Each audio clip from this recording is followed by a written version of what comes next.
Yes, ladies and gentlemen, I'm Jack Farmer. He's Andy Rossi, and this is the Evolution of Movies show.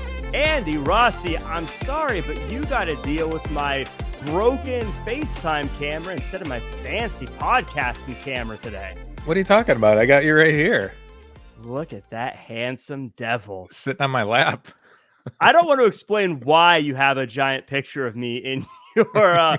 Actually, we will explain it real quick. You're making a show. Yeah, I got a movie I'm shooting next weekend. What's it called? Right now it's called The Break-In, but I will change that title because that title stinks. Working title. Working title, yeah. Interesting. And somewhere is a big mug of old Jack Farmer. Yeah. You know, speaking of big mugs, we got a big mug we got to add to this screen here, Andy. Ooh. We got to bring in our guest. And this week, it's a fun one. It's someone I've been waiting to chat with for a long time. It's the karaoke champion, Tommy. Tommy, how are you, buddy? I'm doing okay. How are you? You've been looking forward to this. I've been looking. It's been that's what you said on my calendar. I don't do this. Like I was telling you guys when we were in the green room earlier, or like this would have been a lot more interesting, say like about 20 something years ago when I was a film major and I had like ambition and desire, but pretty much just settled into my 8 to 5 job that I work every single day on the waterfront. And I'm somewhat happy with that, but I'm also happy to be here with you guys. Andy's my brother-in-law. Outside of that, I could pitch. I could talk about the fact that he's my brother-in-law. And Jack, I've met you a couple times. Talk about having the ambition and the passion just crushed out of you by Los Angeles. You're talking about Andy Rossi. No, we got to talk about the movies you're in. You're in a movie. You're in Dead Body, the award-winning Dead Body. It's award-winning. Yeah. Yeah. You're an award-winning ensemble cast actor, much like that's myself. right. That's right. Yeah. Yeah, so is Jack. So am I. I had Jack's a line. in it too. It counts. Well, what was your line? I forgot your line. Half a bottle, Larry. Oh, okay, that's right. That's my whole part.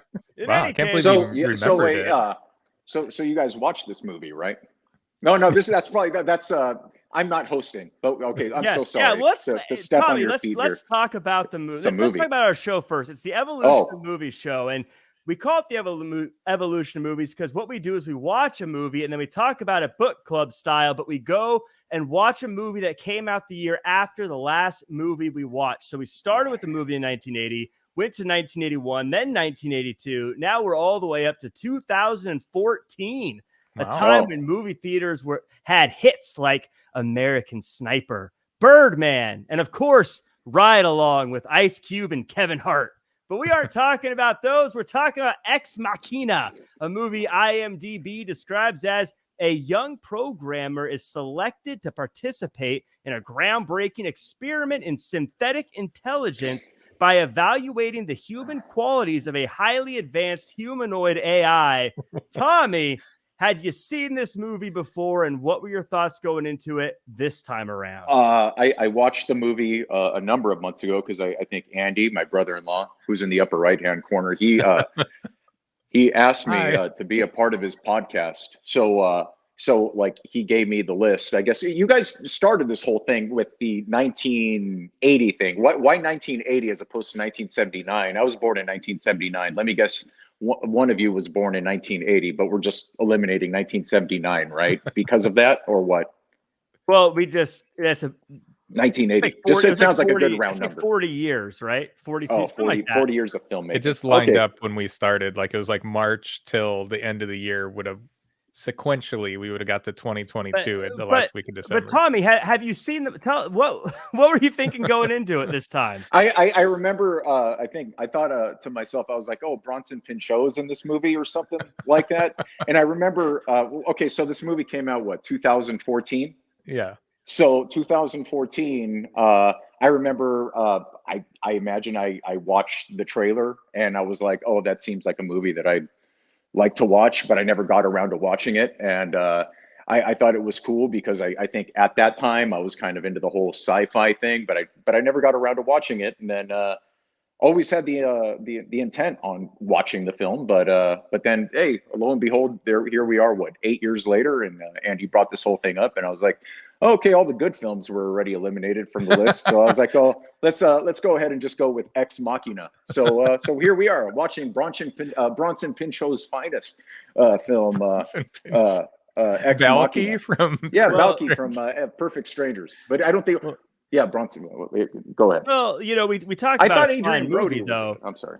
We talked about a fine movie, though, but this is where we get to Andy. And Andy, we play the game where you tell us what you thought going into this movie, but also, Andy, give us your guess on what you think the Rotten Tomatoes score is. And then, Tommy, you got to guess if the actual score is higher or lower. Andy, what did you think about the movie, and what do you think Rotten Tomatoes has it sitting at? This movie, I'm looking forward to chatting about it because I remembered the ending differently. I don't know. I'll go through it later. But definitely was interested to go back, check it out. I had only seen it once before. You thought the robot lowered itself into lava with a thumbs up. Yeah. But I thought this movie was Terminator. Yeah. Let's see. I think this movie did well. Critics really liked it. People liked it. So I'm going to go pretty high here, Tommy. I'm going to say 80. I think I always say 87. So I'll say 87. 87. 87. A good high number. Can I? It's two options, right? Can I go with option C and say that Andy's just dead on? You can, he's done once. He's gotten it exactly dead on once. No. You know what? No. You can't pick his because that's his. If he nails it, that's his bullseye. That means he automatically wins. No reason for him to be on the show then at that point.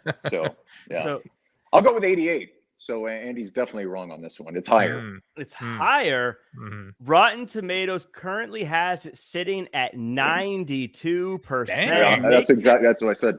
Definitely one of the higher ranked movies, up there with, I think, The Goonies and up there with Ghostbusters. So watch this movie. You could kind of tell that this is the kind of movie critics would really like. And I remember watching this as kind of a throwaway. I actually didn't know anything about it when I first watched it. The first time I saw it, I was like, whatever, I'll get into it. But I loved this movie. I love it when the movies mess with your brain as far as like AI and who's on whose side and what's going on. So I totally ate this movie up. I totally enjoyed it. Was this your first time watching? No, I watched it, but I watched it previously years ago. In 2014.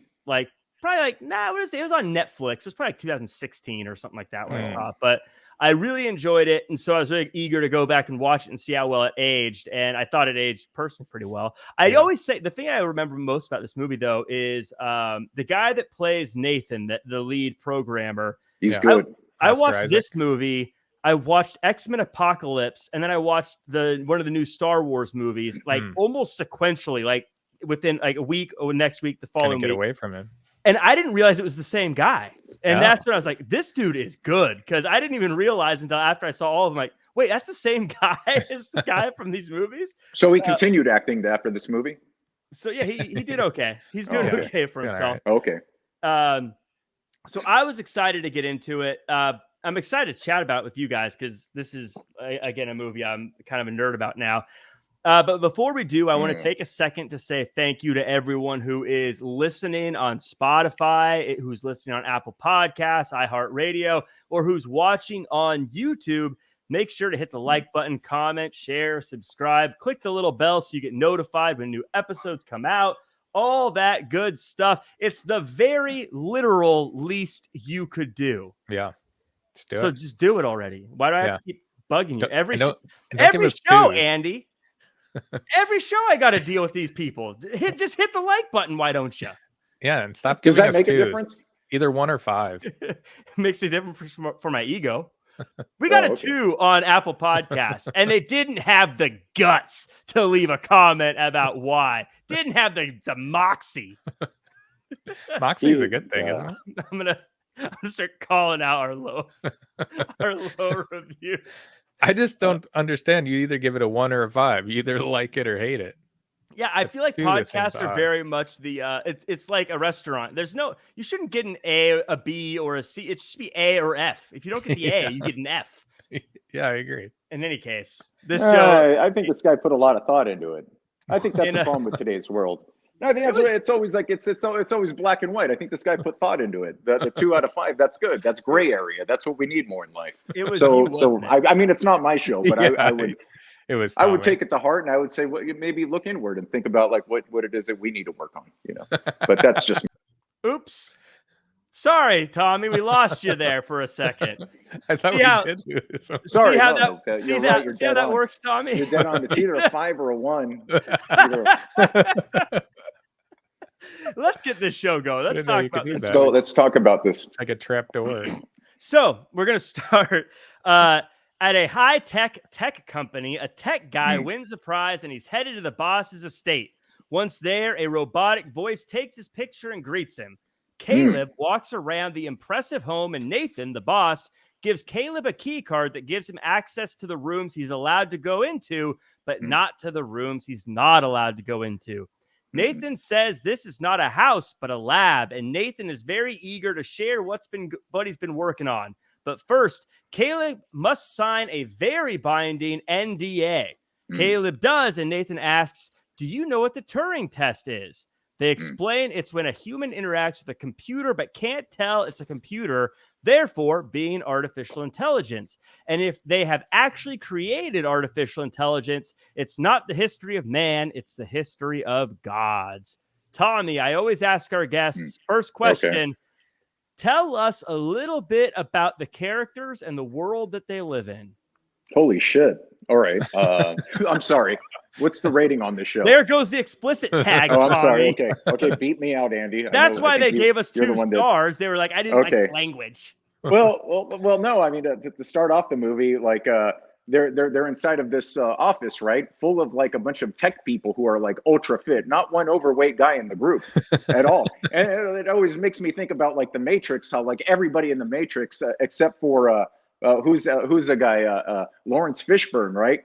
He's the only portly kind of looking guy in the whole entire Matrix. Like in this office, everybody's in great shape, and it only occupies like maybe about like 5 minutes of the film. But that's the thing. I imagine this is probably taking place in like Silicon Valley or something like that. But these people, they're in incredible shape. But that's the first thing I noticed.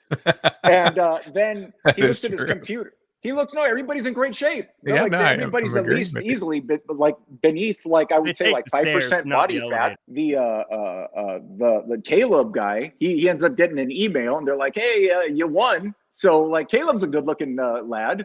He's got red hair and stuff like that, and freckles, I think. So it seems like he's excited about winning this contest, and he's getting his DMs like slid into, and everybody's like, "Hey, great achievement! You're gonna go hang out with the boss." And then nobody knows like what the prize is really. I thought it was just a helicopter ride, and I thought, okay, at the end of this, it's that's like the whole movie. Film. They just circle back. Yeah. You could pretty much. And at several points throughout the movie, I thought to myself, "Oh, it's going to end right here." So initially, I thought it was a short. I was like, "Oh, he just won a helicopter ride," but ends up being that they land somewhere. But I do like the pilot. The pilot was pretty cool because he's like, "So, how long before we get there?" And he's like, "Oh, we've been on his property for like 10 hours already." I was like, "How big is this property?" That's what I was thinking. So that was exciting. But wherever it is that this guy lives, this Steve Jobs guy, this Nathan, right? It's a beautiful place, right? We all have to admit that. We'd all love to be in his shoes, right? But the problem is Nathan doesn't wear shoes. I was about to say, when he's wearing them. Whole movie, he never wears shoes throughout this whole entire film. That kind of bothered me. But that's just a sign of like, I'm confident. Because like whenever Andy comes over, he's my brother-in-law, right? Whenever he comes over, I put on socks. I cover up my wretched-looking feet. But Nathan, on the other hand, he's a genius. Been a genius since the age of 13. Created Blue Book, right? Which is the search engine, right? Which is equivalent to what, like Google, I would imagine. This felt like it was supposed to be Google, but they didn't have like super Google. So it's a Blue Book, right? And he's barefoot. And he's just confident, and just the way he talks to Caleb, and he's just so condescending, talks to him like he's a child, or talks to him like he's like the fourth year like frat brother who's talking to like year one guy pledge or something like that. It's just he dresses him down at any opportunity that he has. So Yeah, it's just a wonderful dynamic between Caleb and Nathan. And then, of course, moving on with the film, there's so much more that happens. But yeah, just in a nutshell, dig it. I dig it, man. Yeah. Andy, so this is clearly a weird situation, right? That Caleb finds himself in. It's as a viewer, you can tell it's kind of tense. He gets this NDA, and there's that part of you as a viewer, like, he probably shouldn't sign this, but you want to know what happens. Let me ask you, really, if that was you, would you sign the NDA? Yeah. You would sign it. See, that's Andy. Andy, that's the other part where I thought the movie was going to end. I thought he didn't sign it. The credits were going to roll. He's like, I do need my lawyer to look at this. It's like, da-da-da, and I don't know, for some reason it plays. I like how he asked him, he's like, oh, were you at a party? And he's just like, no. And right away you realize, like, this guy's an alcoholic.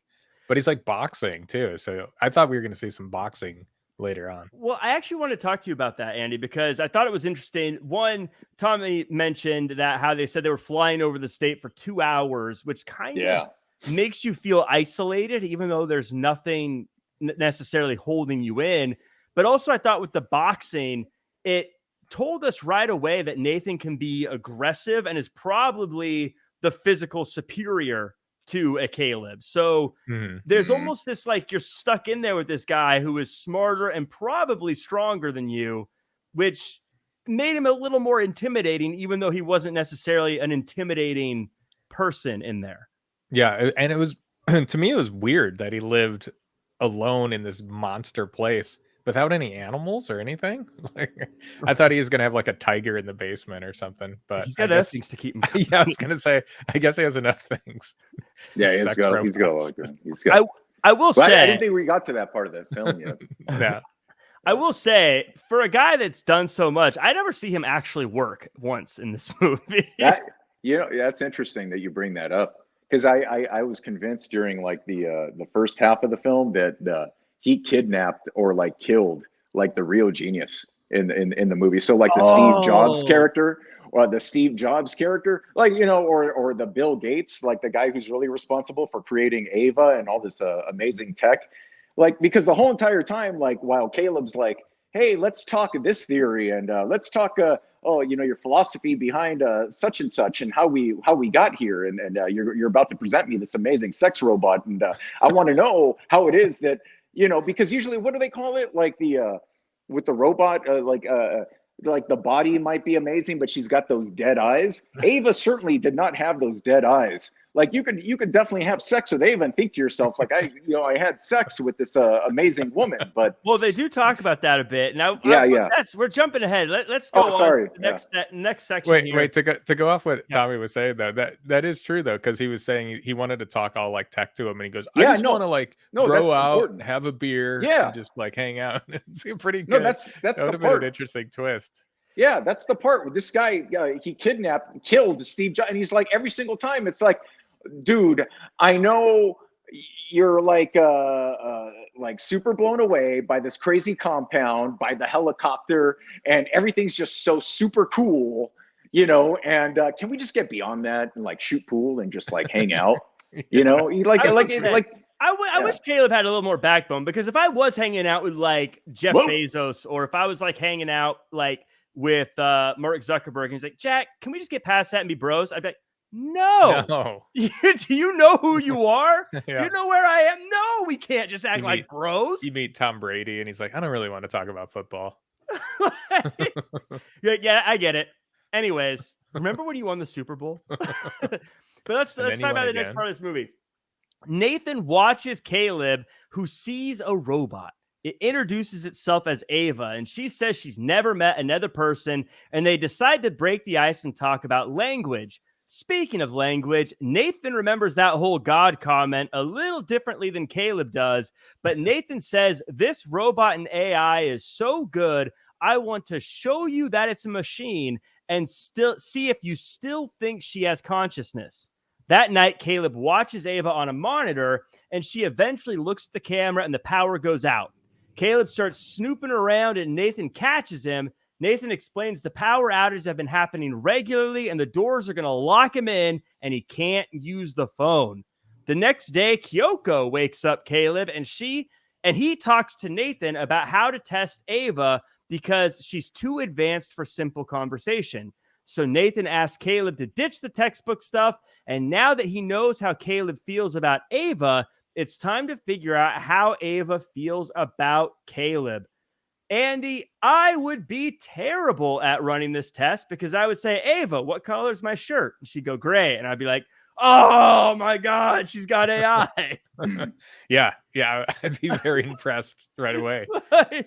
I felt like she passed the test right away, but I would love for you to go more into how Nathan was more interested in if Caleb likes Ava as opposed to the analytical stuff, which is kind of what Tommy was referring to earlier. One thing I did want to talk about though, did you notice that Nathan, when he's like looking at this computer screen, he's got about 6,000 post-it notes on the wall? I was just wondering, how do they all stay up so well? Those are some really fancy post-it notes. My first thought was actually the poor like PA that had to actually like write something on a bunch of notes and stick them on the wall for that scene to be created. Because someone had to actually put those up. That must have taken forever. Yeah, it just seemed like a waste of time. You could probably have all that info on like a computer screen. And then there's the line where he does who you gonna call Ghostbusters, which was kind of just a weird line, I thought. Dude, but I as my note, and I'd love for you to expand on that. I'm not the acting guy, but that is exactly how a drunk person acts and talks. I thought he acted that perfectly. Oh yeah, he acted very, very well as a drunk, absolutely. And Ava acted very well as a AI robot. Like you were saying, like when they meet, I've never seen a movie where the robot is so human but also has robotic features. I just thought that was really great. Like we were talking about, this was from 2014, and I think it, like all the special effects for the robot, like I think hold up really well. Tommy, I want to talk to you about how they had a conversation about how to test this robot, and something Caleb was saying is you can't test a chess program to see if it's intelligent by playing chess. You have to figure out a way to take it out of chess, and they have to figure that out with Ava. I thought that was a really interesting, I guess, way to think about how we think about actual intelligence versus just responding to questions. So I'd love for you to kind of dive into that, as well as there was a little bit of broken glass in the room, which was clearly foreshadowing about something wrong. Yeah. What do you think that was, Jack? I think that was. It's funny you asked me about the part of the film that I was like, oh, that whole chess thing. I was like, I hope Jack doesn't ask me about that part because it was like a total mind screw for me. I was like, all right, the how do you test what? Can you repeat that whole thing? Maybe I need to get this part dumbed down for me because what you can't. So how does that correlate with this whole chess thing? I agreed with Caleb. I thought, I agreed with Nathan, because I'm like, yeah, you would. What else would you do? Because what does he say? You wouldn't test a chess player on their chess skills or something? And I'm like, why wouldn't you? No, because what he was saying is if the chess program is supposed to be intelligent, then if you just play chess, it may just be going through different moves and not actually thinking. To understand if it can actually think, you have to give the chess program the opportunity to do something else. Because bring it out of its element. Yeah, if I'm if I'm a chef robot, the only way to know if I'm actually intelligent is let's take you out of the kitchen and put you, in an art music exhibit and see if you can appreciate art. Because it takes a level of intelligence as opposed to pre-scripted responses. Now makes sense. Which I think is fascinating because and this is what I love about this movie is it kind of breaks down we as humans what's the difference between this is just a pre-scripted thing that I'm supposed to respond with versus an actual intelligent decision. What and was the thing that she wasn't intelligent on? Is it because she said she was one, but couldn't figure out if she's 1 year old, 1 month old. Because that's what she says, right? How old are you? I'm 1. Right. But then couldn't go further than that. He should have honed in on that. He should have honed in on that and said fail. Like 1. What is that? Like who says 1? She failed right I'm then and there. still wondering, yeah. You run over to Nathan and you say, this is the thing that you got to work on. She just answered 1, not 1 day, 1 year. Like she completely fails. She's completely failed. Throw her out. Yeah. But the problem is like that all eventually, and I know you're probably going to talk about, but he starts talking about the magician's assistant, that whole entire thing where she begins, it's sleight of hand. She begins to use a little bit of her sexuality to kind of get you to the point where you start giving her points, maybe where maybe she doesn't deserve it because she's maybe I don't know, arousing you to a certain extent to the point where you think to yourself, oh, okay, you know what? Yeah, she passes because she's the good-looking robot, or I don't know. Who knows? Well, that's as we talk about that. Ava shows off her drawings, but she doesn't know what she drew. So Caleb asks Ava to decide something specific to draw, and that makes her say that their friendship isn't fair because he's asking all the questions. So she asks about him, where he lives. She asks if he's single. He tells her that his parents are dead. She asks if he's a good friend of Nathan, and he stumbles around it when the power goes out again. And with the cameras off, Ava tells Caleb that Nathan isn't his friend and he shouldn't be trusted about anything. The power comes back on, and Ava goes right back into pretending that they just had a conversation.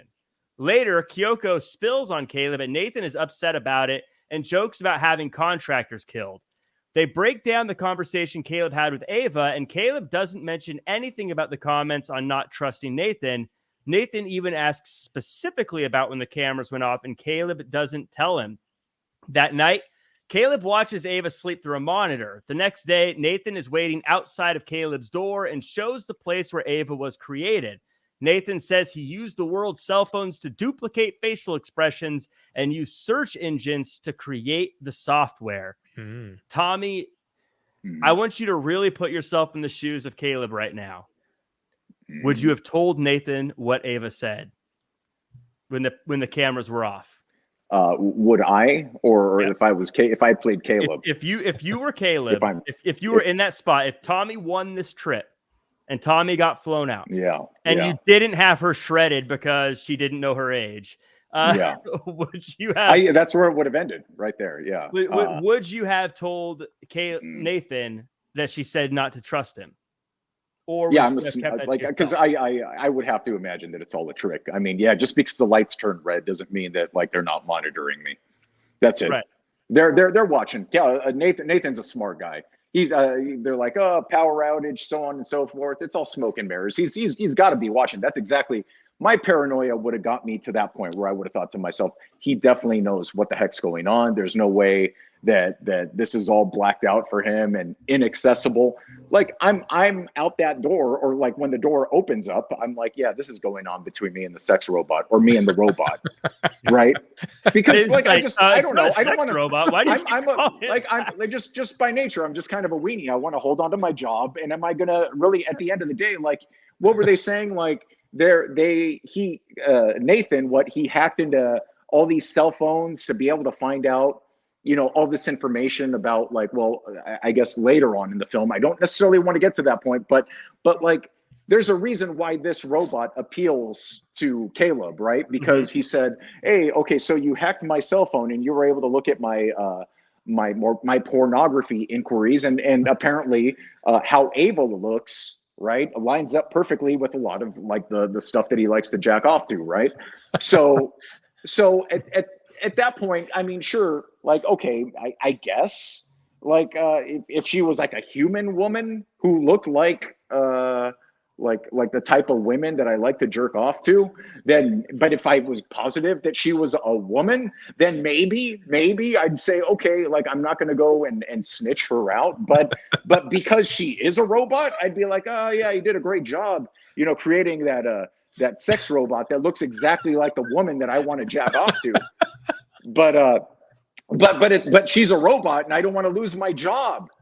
So like, I'd be out that door like, all right, hey, the red light went off. I was like, all right, I got to go, Ava. And I go like, hey, this is going on, like this Ava, you can't trust her. You got to move on to 3.0 or 4.0, 5.0 or whatever I'm on. Look, Ava, he pays the bills. He signs the checks. Yes. So he's the only reason I'm here. So I'm on team Nathan. But Andy, this is where, for me, what I thought, this is where in the movie, what I think gets interesting is, and this is something Tommy alluded to a little bit ago, you start wondering who's the robot? Like, of course, Ava's a robot, but then it makes you wonder, like, but what is Nathan? Like, is Nathan a robot? Is Caleb a robot? Is Kyoko? Or if Kyoko, she's definitely a robot because they say she's a robot, but like, because later on the robots are robots are so human. It makes you wonder, like, who do you trust in this? And that's what I love about this movie. I love the who do you trust movies. But at this point in the movie, Andy, who do you trust? Are you questioning the situation, or do you feel like Nathan's a jerk and we got to get Ava out of here? Are you like, Ava's evil, don't listen to her? Where's your head at this point in the movie? Well, I'm still kind of wondering. So from the beginning, was he having that battery camera when the power went out? No, that was later on in the film. That was later. Yeah, I would have thought the whole time that it's just, it's like, I don't know, Willy Wonka or like some of this, like this big fictional. I was thinking that too. You're right. Yeah. It just seemed like this almost like Playhouse. This Tommy, factory. you thought it was someone who broke in and took a spot. Don't say he thought he was Willy Wonka. Unless you I had that thought. I have a lot of thoughts. What if Willy Wonka was actually just some crazy guy that stole Willy Wonka's? That's why he has a bunch of Oompa Loompas working for him. He doesn't know how to run a candy store. But I started thinking, because nobody, like, I was thinking, and there was a part where I was like, oh, he's like the Great Oz. Like, nobody knows what this guy looks like. And then that's why the frat guy was able to break in there, kill Steve Jobs, and then just be like, dude, I don't want to talk about philosophy. I just want to know, do you want to fuck my robot? That's what it was. And because every conversation went to that. Well, to that point, it was weird how he started talking about how they have like sexual organs, and he's like, yeah, you can really get in there if you want. Yeah. So that to me just meant like, I want to get back to that. That this dude is just boning all these robots. I didn't know Kyoko was a robot until the dance. Yeah. No, he said when they first introduced, after she woke him up, he implied that she was a robot too. But I kind of want to talk about that. And Tommy, I want you to be my sanity check here, because can I just really quick, because just to piggyback, my sanity can wait. Go ahead. Kind of what Andy said really quick, because, and then also this whole thing about like where you were asking me, like, would I go and tell, the red light went on? Would I say this is going on? Would I snitch on her? Would I tell on her? If I knew at that point that, which I think Nathan talks about later in the film, where he's like, I created this robot, and yes, she has sexual organs and they definitely work, right? And she could definitely, reach orgasm. And I was thinking to myself, like, what if instead of just clitoris, like, what if she had clitori? So that's maybe like Nathan's like mad plan. He's like, I like women and all, but it's hard to make them peak. So like, I'm just going to create an erogenous zone that I don't have to search for. So I'm just going to put a bunch of sensors in that area. So if I was aware of that at that moment, that there's just nothing but sensors there, and if I can fool myself into thinking that this robot is a woman, and all I have to do is just, kind of get her in the mood. If I know that orgasm is quick to come, then at that point, maybe when the red light comes on, and then afterwards, maybe I don't rush to go tell Nathan, because I'm like, oh, this is the perfect woman here. I don't know. It kind of is for him, actually. But I want to talk about Kyoko, and this is the sanity check. Kyoko. So when she spills on Caleb, and Nathan is a jerk to her. He's like, what are you doing? He's yelling at her and all this other stuff. Yeah. This is, I don't know if it's the directing. I don't know if this is the point of the movie, but, and this is where you need to do my sanity check, Tommy. I know she's a robot. She's not even the final version of a robot. She's not even like the best AI, but for some reason I feel bad for her getting yelled at. And I want to be like, leave her alone. But it's no different than me saying, leave the TV remote alone. It's trying to change the channel. Like it's like, yeah. But I think that's kind of the point of the movie. Am I crazy for feeling like bad for this thing that's supposed to be an inanimate object? Well, I mean, I might even go in a different direction. I thought she was just, well, she's an Asian robot, right? And I thought, okay, well, maybe she's not a robot.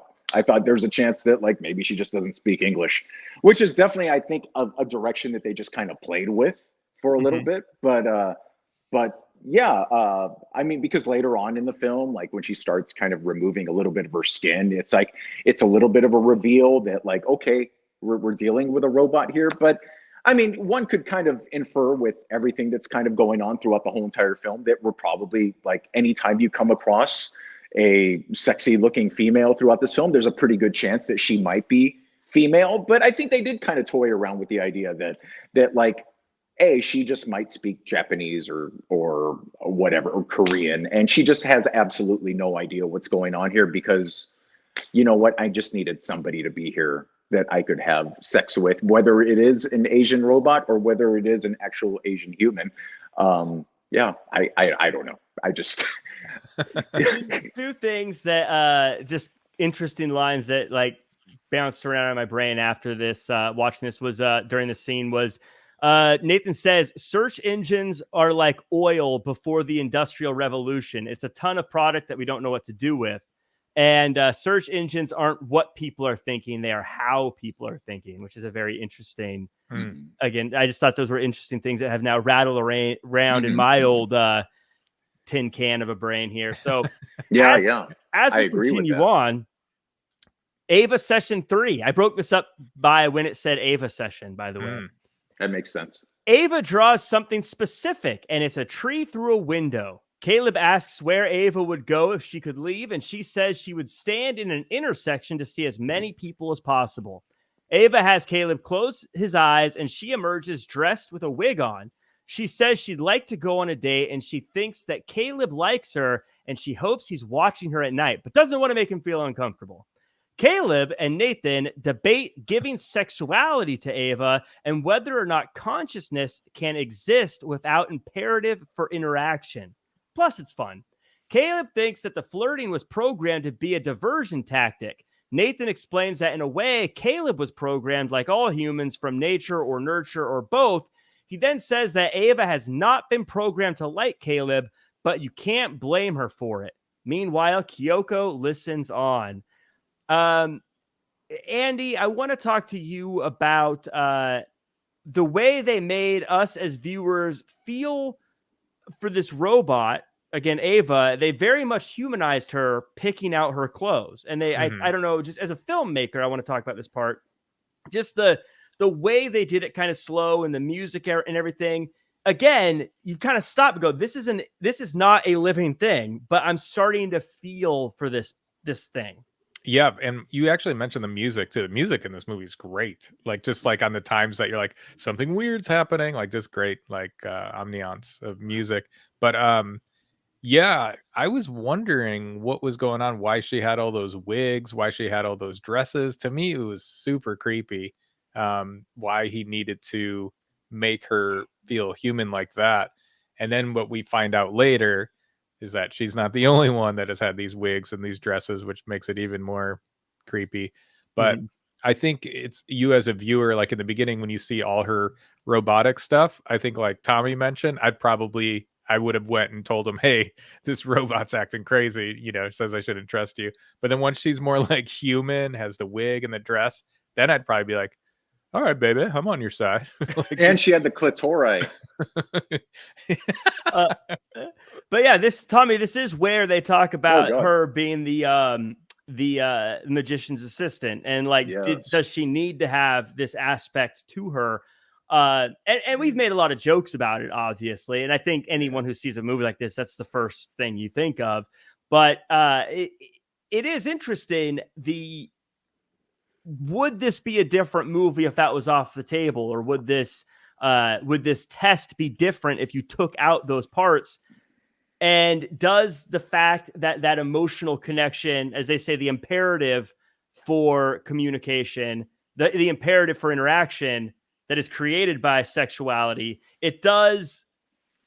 I think even as the viewer, seeing the potential spark connects us to those two, does it not? This is obviously something that he's been working on for a number of years. I mean, this is beyond being a prototype, right? I mean, we're talking about almost to the point where he's saying, okay, there's a chance we're going to move on. We're going to scrap Ava, and we're going to move on to model whatever, that 6.0, 7.0. But either way, it seems like they're so close to approaching the end of this project that at this point, I mean, if the Turing test is to be successful, or in other words, we're not to see Ava as being any kind of a robot, but actually as human, then at this point, sexuality is super important and integral, imperative, super important. It's just part of what it is to be a human being.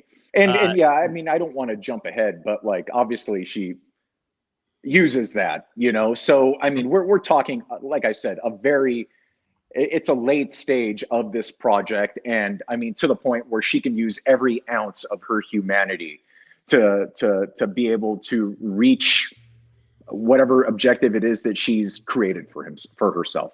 And do you guys think, I just thought of this now, for the Turing test, isn't that what it's called? Turing. Do you think there's been other Calebs that have been shipped off and like met all the other robots? That's a good question. Did they ever get to leave the house? Because they could be buried on that giant property that's the size of the United States. But that's one of the things I like about this movie is, again, you're wondering, you're never really sure about what's happening in this movie. That's my favorite part about it. But Ava Session 4, Caleb explains a thought subject called Mary in the Black and White Room. And in it, Mary knows about all colors, but has never seen them. When she sees them, she feels them, and then she becomes human. Caleb tells Ava that he's there to test her. The power goes out again, and Caleb asks why he shouldn't trust Nathan. Ava says she has been causing the power cuts so she can speak unobserved. Outside, Caleb gets Nathan to confess that Caleb was selected. He didn't win a competition. He wasn't lucky. He was chosen. And back home, Nathan hooks up with Kyoko, and Caleb dreams of Ava. While shaving, Caleb sees Nathan in Ava's room destroying her art, while Kyoko stares at the Jackson Pollock painting. Caleb tries to talk to Kyoko, but Nathan says Caleb is wasting his time talking, but not wasting his time dancing. Nathan goes to bed, and Caleb is able to see how many cameras are actually in the facility. That line, it says, you tore up the picture. Now let's tear up the dance floor. Yeah, Andy, it's crazy because he tells him earlier in the film, Caleb, you're quotable. But no, man, like, really, you watch this whole entire film, it's freaking Nathan that's quotable, man. It's just a great scene. Like, you have Kyoko, she's out there dancing, and he's like, you tore up her painting, and he says, yeah, but watch me tear up this dance floor. And then they go out there and they dance, and it's just amazing. Like, his delivery, like the lines, it's golden stuff. But go ahead. His moves are a little too smooth, by the way. Yeah. For a programmer. That's like, again, though, which goes to my theory, right? I mean, like, he's the frat guy that broke him. Which, by the way, when does this guy work? He's like learning to dance, he's drinking, he's working out. I mean, he doesn't have. They never once show him like, I'm actually building something right now. I'm programming. Yeah. But this is it is one of those parts of the movie, though, where we start to again question, who do you trust? Do you trust Tommy? I'll ask you, who do you trust at this point in the movie? Ava? Do you trust Kyoko? Do you trust Nathan? Do you trust Caleb? Who do you think is the voice of good versus who do you think is the voice of evil in this movie? Yeah, I mean, it's funny because it does fluctuate throughout the whole entire film. But I mean, at this point, I'm siding with Ava, I guess, as she's trying to coordinate, I guess, her and create empathy for herself, just enough to the point where she might be able to convince Caleb to be able to place her to allow her to be able to escape.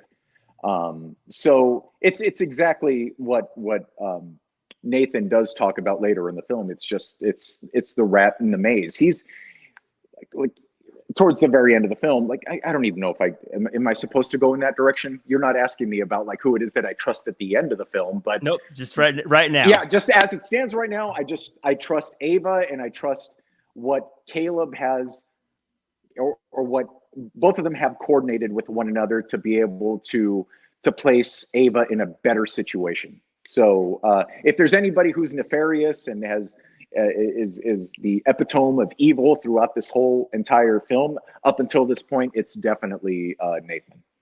Which is interesting because I agree with you. And as I was, I was trying to think about it, and I was like, Nathan doesn't actually do anything bad in this movie. He dances, he drinks, he's like, let's go do something cool with the world. He never actually does anything really bad. I mean, he's not the coolest guy in the world, but he's also like, let's dance, let's drink, let's party, let's go out for a hike. But for some reason, we do find ourselves like connecting to this robot. Andy, I want to talk about Kyoko here because Kyoko can't speak, but you can tell throughout this movie, it feels like she's learning, which I think goes back to that original conversation with Ava, where they say, we got to go past language because language isn't enough. But Kyoko, I think Kyoko is the embodiment of that. She can't even speak, but she's looking at the painting. She's starting to watch the monitors, and you can tell that her rudimentary AI is still kind of like putting pieces together of what's going on. Yeah. And I think I blame Westworld for all this because I just kept saying, like, these people are going to turn on you eventually. So I was just like waiting for her to kind of get smart enough to know that she's being taken advantage of and she's going to attack. So I was just waiting for that. As we roll on to Ava session 5, we start with Ava saying she's going to test Caleb. She asks him questions and calls out his lies, eventually asking if Caleb is a good person, and then asks what will happen if she fails Caleb's test. She shows Caleb the destroyed art, which is a picture of Caleb, and asks him if he wants to be with Ava. Caleb asks Nathan why he made Ava, and he said eventually AI is going to take... Caleb asks Nathan why he made Ava, and he says eventually AI is going to happen and that he thinks the version after Ava will be the one, and Caleb doesn't like the idea that Ava isn't already the one. Nathan explains that when Ava is done, he's going to download her brain, which will erase her memories.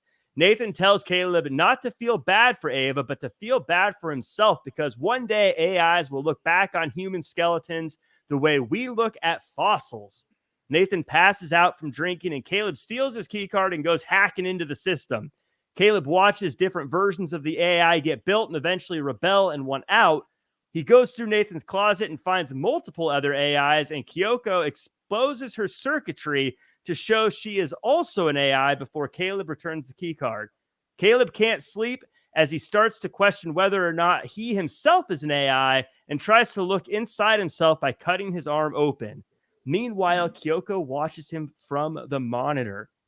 This was where things started getting intense, and I loved that Caleb actually is, am I a robot? Because I was thinking that the whole time. Maybe the real test is, does the robot even know it's a robot? But Andy, I want to talk to you about, they say that eventually humans will be like dinosaur fossils, but also he says not to feel bad for Ava because she operates on a continuum, version 9.6. And so the next one will be a little bit better, and so on and so forth.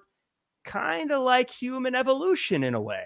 Mm-hmm. Well, he even says that, doesn't he? He says it's, what was the line? He says something about it's Ava's evolution, not decision. So yeah, she's just evolving to a better model.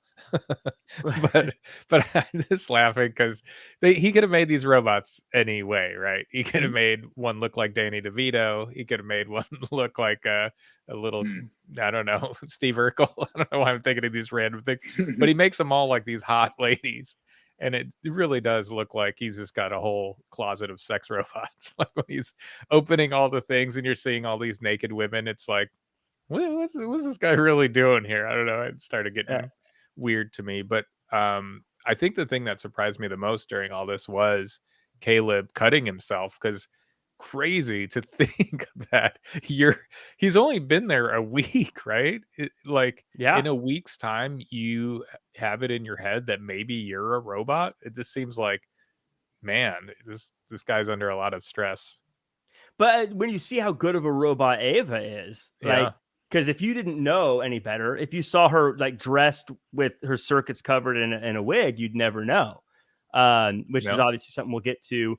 But what if that robot was because Andy's like focused on the idea that this robot is, female and an attractive female. What if they're just a bunch of well-hung, like 54-year-old guys?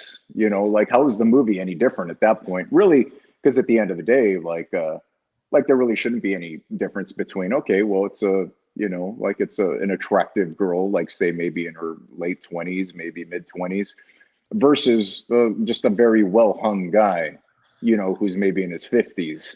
Like, how is the movie any different at that point? That's just a waste of resources and material at that point. Yeah. No, you're right. You're right. Yeah. If they're big, it's a waste of material. I mean, that skin can't come cheap. Do we ever know for sure if Nathan's not a robot? We do. Probably after he cuts himself. Yeah, maybe. But that scene with him drunk and Caleb Nathan. Like, I'm sorry. Nathan. Well, sorry. He gets cut up too, though. Yeah, but he might be very advanced. But how that scene where he drops or pretends that, oh, here's your key card right there. That was very clever. Good for Caleb. They slapped it on the ground to sound like he's picking it up. Yeah. I want to, Tommy, I want to send this to you. A quote from Mr. Quotable Nathan says, as he's drunk, he's repeating to himself, "The good deeds a man has done before defends him." And I think that this was a very interesting character beat for him, because to me, it was saying that I think Nathan knows what he's doing is a little messed up. Yeah, it's a justification, right? Yeah. And it's a justification. Yeah, as a character, I want you to dive into that. Well, boy, I mean, it's for every one of his actions, from tearing up the picture that she drew to later on in the film, killing off these robots and then just dragging their corpses away, all basically being done for the purpose of what's important for the success of this project. It's just a justification, it's just whatever it takes to be able to get to that end that he has set up for himself, and for the whole entire project. It's a justification. It just by any means necessary. That's all it is. Yeah. This movie, before I forget, I want to add that it reminds me of a commercial that IKEA came out with a while back. And it's if anyone wants to look it up, just I'm sure you just Google IKEA lamp outside. And it's like this dark, rainy day, and someone puts this old lamp out with the trash. And it's dark, and it plays this sad music, and it looks like the lamp is like pointed in the direction of the room of a building, and you can see the person turn on a new lamp, and it's this sad music as this little drizzle comes down, and then it stops. Well, exactly, it stops, and this guy comes on and goes, "Don't feel bad for the lamp. It's not living. It doesn't feel anything. That's silly." And I was like, it's interesting because you do feel bad for the poor lamp, but why? It doesn't know it's a lamp. And I kept thinking about that throughout this movie, because I feel bad for Ava. I feel bad for Kyoko. And I keep trying to remind myself, it's just a lamp. It doesn't know. But also, even now seeing Nathan saying the good deeds I've done before, like even he is being messed up by the way we humanize things that aren't human, even though these are very human, obviously. Caleb waits for Ava to cut the power to tell Ava that Nathan is going to reprogram Ava and that Caleb is going to get Ava out of the facility tonight.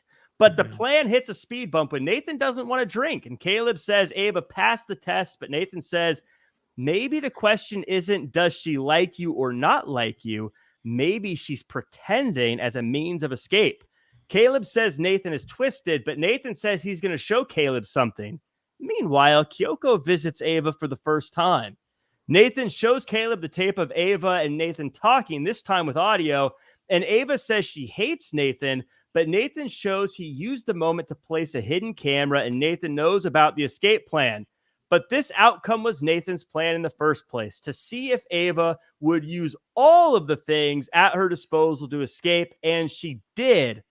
But it turns out Nathan was just a tool. When the lights go out, Caleb says he already reprogrammed the security to open all the doors. Now, before we get into the final part of this movie, this is where the movie kind of really twists on its head, Andy, and we see that all the stuff, the sexuality, the pictures, and all this stuff was really to see not if she could have a conversation, but could she think outside of the box and use everything at her disposal to escape? And she did. It was awesome, that scene, because you're really like, it's just really changing like the balance of power of like who's really in charge. And I love when Caleb tells him he was selected, and like Tommy mentioned earlier, based on his Google searches or whatever it's called, Blue Book searches. And what does he say? He says, "Did you find a person based on my porn selection?" That's just so insane to me that like he went through that level just to find the perfect look for this guy, just to show how long he's been working at this idea. And then I'm just like, oh man, you're dead now. I was worried about poor little Caleb. And then Caleb's like, nope, I already did all that stuff. And you're like, wow, okay, now Caleb's on top. So it was cool just to see like all that back and forth and trying to figure it out. And I've felt so bad for Caleb when he's like, hey, terrible acting, by the way. Not acting, but like, come on. He's like, so celebratory drinks, huh? Want some vodka? It's interesting because kind of like what Andy's saying, whether it's poor acting or whether like this is a guy that's just so engrossed into into whatever it is his job is. Like maybe like he said, he doesn't have a girlfriend. He's a guy who's got a pornography profile. So he's well aware of the fact that he has a pornography profile. The robot that he's apparently everyone is. Yeah, the robot that he's looking at, he's like, well, that just, oh God, what a coincidence. This just looks like the girl I jerked off to over the course of the last like 5 years. It's a conglomerate of all of an amalgamation of all the faces. So I mean, yeah, poor acting, or like when he's just like, dude, like we could just shoot pool and like get drunk and hang out, or like, or he said, let's get beyond all the boss sort of employee kind of awkwardness, and let's just let's be buds, let's hang out. And then every response that he had after that, it was just, he was always just so stunted. He was just awkward. So he didn't really know how to like become a person that like really looked like he knew how to have fun. So yeah, I mean, it does come across as rather awkward. I agree with you. I mean, to the point where you think to yourself, it's bad acting, but he also just comes across as a guy who's just like a guy who just loves coding all day. Well, I think it turns out though, he's actually like, he knew what was happening this whole time though, Caleb, because he's like, yeah, why don't you drink? But then he's only saying, why don't you drink to Nathan, because he knows that Nathan knows that his potential plan is to get him drunk. It was just a lot, like, it's just a lot of layers going on. It's the ultimate, like, just it's Mad Magazine spy versus spy, like right at the very end of the day. It's just like they're one-upping each other, and that part was obviously pretty interesting. I want to ask you this, Tommy, because we've agreed that at least up to this point, or to a point, we were on the side of Ava, and we were on we're kind of rooting for them. Was it just me?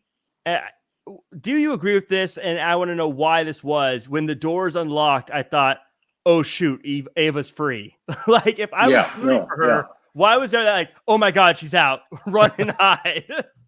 If I was rooting for her, I should have been excited, not like, uh-oh.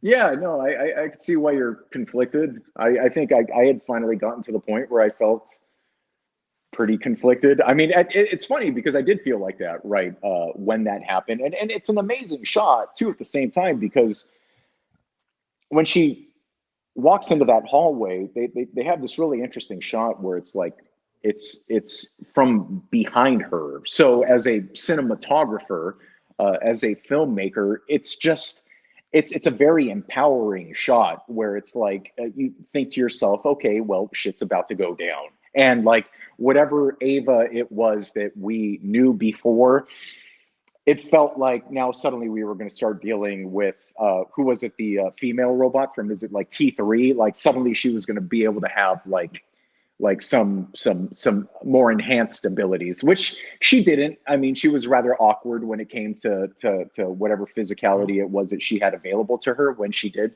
get into that physical confrontation with Nathan. But yeah, it just felt like we had definitely moved on to a different stage of Ava. Yeah, I could see why you felt that way. And speaking about these different stages, Andy, I thought that this was, we talked about that chess thing, and there's a reason I brought it up. Nathan talks about his plan, and that was to see what Ava would do to get out of her box, which is kind of like the chess game scenario. Will she use things outside of chess to win this game? And she used things outside of her box to get out of the thing, which is, I think, exactly what Caleb was talking about. Is like, you got to try it outside of chess. And I think that's kind of what this was. Yeah. I thought she was going to get all the lady robots joined in. Thought she was going to somehow turn them all on. And there was going to be like seven of them. Andy was hoping that there was just a scene at the end where they're all running towards the helicopter naked. And no, I wanted them to all murder Nathan. Like, all just come together like this Cyborg 7 or something. I wish Caleb said, like, yeah, I saw your closet full of the robots, so I know your type also. Yeah, it's just the ultimate orgy that kills off Nathan. Like she plans it, she coordinates it with all these old robots. With 1.0, she's like 1.0, 2.0, 3.0, and then commence. And like they all start having this amazing orgy with. It would throw the movie completely out the window, but it'd be worth it just for the way the pilot acts his response to seeing a bunch of naked women running at the helicopter. Yeah. Well, but let's talk about the end of this movie here. Let's talk about this orgy more. How it wraps it up. Ava is out, so Nathan knocks out Caleb and grabs a weapon. Ava and Kyoko use Morse code to communicate. Nathan tells Ava to go to her room and lies about letting her go someday. Ava attacks Nathan but Nathan overpowers her and breaks her arm off. Kyoko holds out a knife and allows Nathan to back up into it. Nathan destroys Kyoko before Ava stabs him again. And as Nathan bleeds out, Ava takes the key card. She checks on Caleb, who is just waking up. She asks Caleb to stay in the room as she walks around the facility to see all the different versions of her. She replaces her arm with one of the former robots and uses the skin of another to cover her exposed pieces. Now, dressed, she looks at her dead creator and Kyoko and leaves Caleb locked away while she makes her way out of the black and white room to finally see color. This is where we see exactly that Ava was pretending. She wasn't really that into Caleb. Andy, I want to ask you this big question here. She didn't show any sort of remorse or empathy or regret or sorrow for what she did to the person that was going to risk everything to save her. Is she missing a little bit of humanity? I'll say, but kind of like, I don't know. I still was rooting for her. like I said, when I first started this podcast today, I said I remembered it differently. I don't know why. I remember her like violently murdering both of them. I thought she killed Caleb and Nathan. The fact that she didn't kill Caleb, I'm like, oh, okay. Well, at least she didn't murder him.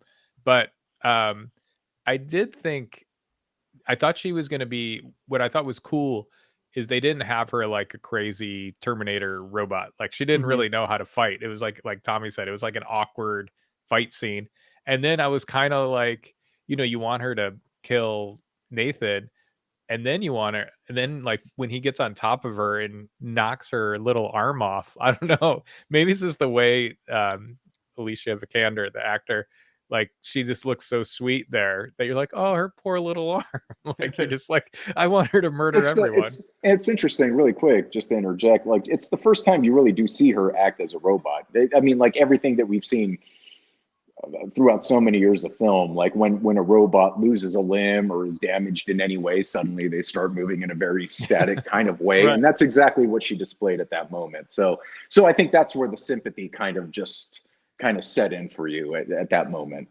Yeah, and I thought that it got knocked off very easily. That was just like it's not like he had like a really strong. These are sex robots, Andy. These are sex robots. There's a premise for that they set where the one is trying to break out with her fists and breaks the glass. So if you're there, I think the reasoning would be is you make her fragile so she can't break out, because if she tries to use force, it'll just break her own hand before it breaks the glass. And did the knife seem like it sliced into him like some warm butter? Like it just like went into him. Yeah. Like yeah. just a whoomp. Like, I wanted to talk about that too. They stabbed him so politely. It's the sharpest of knives. Yeah, absolutely. I mean, only the best for Nathan. But and then Caleb, little wuss. Caleb gets punched and he's out forever. I'm like, I guess that boxing's been doing great, because he got punched in the face and he was out for like a long time. Where Nathan gets stabbed and he walks down the hallway for a while. Nathan is presented as a bit of a tough guy at certain points throughout this movie, though. But Tommy, I want to talk to you about this scene as she's sort of going through and picking out her dresses and picking out her hair, and I feel like this is the movie's way of her trying to claim her humanity. Like this is her saying, I am covering up what makes me a robot, and I am going to be a human from now on. Yeah, it's it's a very it's a prolonged scene. I mean, because it's I watched it several times, and definitely the first time I watched it, I was like, oh, it's a rather long scene. Second time around, I was like, okay, yeah. So I kind of fast forwarded through it because I kind of got the gist of it. But it's they definitely did place a lot of emphasis on it. The director, the filmmaker, they felt it was important enough for her to, like you said, Jack, it's to claim, to be able to make that transition, to be able to move on to that next stage of moving on from just being a robot to really ultimately turning into the human that she's really supposed to be. She like, in her mind, she is human. I mean, there's always this awareness that she is a robot, but because of how advanced Blue Book is, Google, whatever it is, and the information that she's been able to attain from this wealth of information that's available through Blue Book, at least when it comes to being human, like there's a large percentage of her psyche that focuses and that thinks of herself as being human, but there's this constant nagging reminder that she is a robot. And maybe that's why that scene is so prolonged. And like you said, it is her full transformation of becoming a human being at that moment. So as the movie ends, we wrap up. I guess we'll go through our final thoughts. And Tommy, you're the guest, so you always get the last word. But for now, I like I said, I watched this movie. I really enjoy it because, again, I like movies that make me wonder who the bad guy is versus the good guy, and also, again, I love that this makes me think about what makes someone human versus just very advanced artificial intelligence. And the ending, the first time I watched it, it didn't sit well with me. I was like, why don't you just let Caleb out? Let him go. Come on. Like he's your pal. He's with you. But this time around, I feel like I got it. And I think that the reason she left him behind is because if Nathan is dead and Kyoko's dead and Caleb is dead, no one on Earth knows she is a robot. So therefore, if a tree falls in the forest and no one's there to hear it, does it make a sound? If no one knows she's a robot, is she not basically just a human then? And I think that was maybe her motivation. At least that's the takeaway I'm getting from it as a viewer. I like that. I really enjoyed this. I think this is one of those ones that has aged pretty well, and again makes me question all sorts of things. Andy, what are your final thoughts? Yeah, kind of what you said as well, but I did want to mention one part that just kind of made me laugh, just like when she was putting all the skin on. Like it basically, like it cut to something and then it cut back to her, and she had like her skin was perfectly well done in the hair. It just kind of made me laugh because I'm like, I don't think she could have made that perfect just peeling off people's skin just makes her like. No, not only that, her like really at the end of the day too, her nipple color would have been different too at the same time. Because I believe well, it depends. No, because they were all different races, but her nipple color definitely would have been different, and her skin color would have also been different too at the same time. Yeah, I just think it would have been funny though if she would have taken the skin and just plopped it all over her body, and it kind of didn't fit her in face. some places. That would have been great. Yeah. The arm was a little long. She looks like Leatherface. She's just walking. I mean, that would have been. But I really want to see like a sequel of it, just to see kind of like.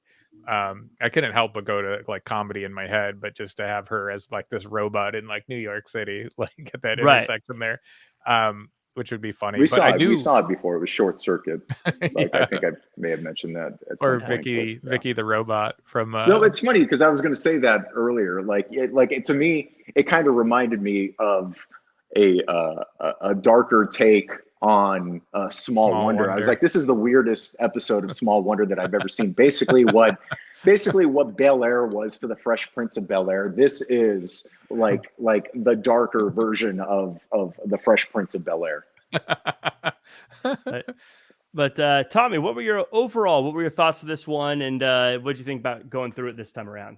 Just liked it. I mean, it's a good film. It kind of fits into the type of film that I do like when I'm not just watching something zany and stupid and something that I don't have to activate my form of artificial or whatever, if you could even call it that, intelligence that exists inside of my head. But it was a wonderful film. I love the acting. I think as time went on, I mean, after I watched it, because I did watch it in the summer, and then over the course of this last week, I did watch it 2 times. I mean, the performances, like Nathan, like go ahead, give me his real name. Usually I don't care about like knowing people's real names.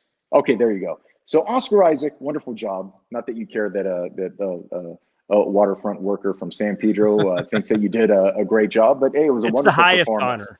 It is. There should be an award where it's But it's, everyone knows you San Pedro guys are tough film critics. So if you give them a pass, yeah.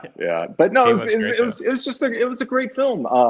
It's really quick though when it comes to that ending, because that ending is super interesting. I like how you kind of wrap that up. But yeah, it's such a strange ending. She's very callous. She just walks away. She doesn't even look back at him at all for like a split second. The door's closed, she gets in the elevator and she's gone. Mm-hmm. So it's super callous. And then I started thinking about it. I was like, why did this happen? And really at the end of the day, it's kind of like what we were talking about earlier. Like, who do you trust? Really at the end of the day, I guess we all should have trusted Nathan, right? Yeah. I mean, because he basically said, she's the rat in the maze, she's the mouse in the maze, whatever it is, she's going to do whatever it is that she has available to her to be able to escape. And he was right about that. And but then there was this part of me that thought like maybe there's a chance that she thought about leaving with him at some point. So when I watched it the second time around over the course of this last time, I was like, what is it? Like, was there at any point throughout this film over the course of the second half of the film where she thought to herself, okay, I can't leave with this guy on the helicopter? And I think it had to be like, I don't know if it was like session 5 or session 6, when he started talking about that experiment in college where it was about like this person knew a lot about color, but like everything was black and white inside of the room. And I started thinking to myself that Ava was thinking to herself, oh gosh, like I'm flying away with this guy in the helicopter. like what a snooze. Like just forget so it. Like she thought like just as a human, this is how advanced her artificial intelligence is. She's like, no, thank you. So then when she had the opportunity to get out of there, she just got out of there and left Caleb behind. So that's how human this Ava is. So see, I almost thought the opposite in that I thought she's a robot. She doesn't care. Like she doesn't feel emotions. So no, but that's how advanced the artificial intelligence. She thinks she's human. Like I said, it's like she's like 99% human because of how advanced Blue Book is, with this constant nagging reminder that she's a robot. But in her mind, for the most part, she's a human being, and she made a decision. Being in the advanced stage that she's in, she thought to herself, I can't be with this Caleb, I'm gone. That might have been why she looks at herself so long in the mirror. She's like, oh, this is what I got going on. That I could do better. I'm a 10. He's like lower than that. That's also true. But she's gonna go find Chris Hemsworth. But speaking of Chris Hemsworth, Andy, this is the part of the show where we want to see if you can connect someone from this movie to Kevin Bacon. Yeah. And I know you could do it. I already have a quick one, but I want to know what you did. Yeah. I can't believe I didn't do this one like 2 weeks ago. But anyways, Oscar Isaac's in X-Men Apocalypse, like you mentioned, with Jennifer Lawrence. And Jennifer Lawrence is in X-Men First Class with Kevin Bacon. That's what I was going to say. Yeah. We had Silver Lining Playbook like 2 weeks ago, and I went the Robert De Niro route.